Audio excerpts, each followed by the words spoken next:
It's always seemed impossible being a pro wrestler, but being in Grapplemax, it's made that dream seem a lot less impossible.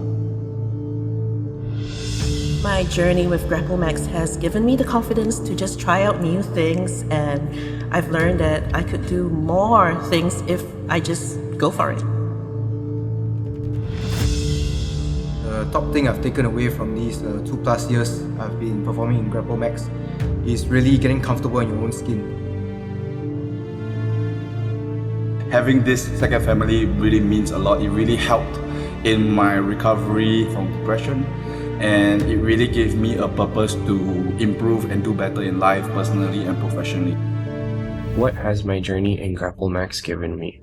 Sense of community, sense of purpose, The opportunity to live out a lifelong dream I've had since I was a kid. A taste of what being an actual professional wrestler felt like. Confidence in my day-to-day work. Friends, most importantly, family, and a place to look forward to every week. It's not really wrestling or the wrestling moves, it's the people I've encountered. This is a place where I actually found a bunch of brothers who rallied around the same cause that I had. One word to describe Grapplemax is ambition. One word to describe Grapplemax is inclusive. Revolutionary. uplifting, Teamwork. Family. Friendship. Fire. Special. Extreme! home, winning, Accepting. community. This is This is Unity.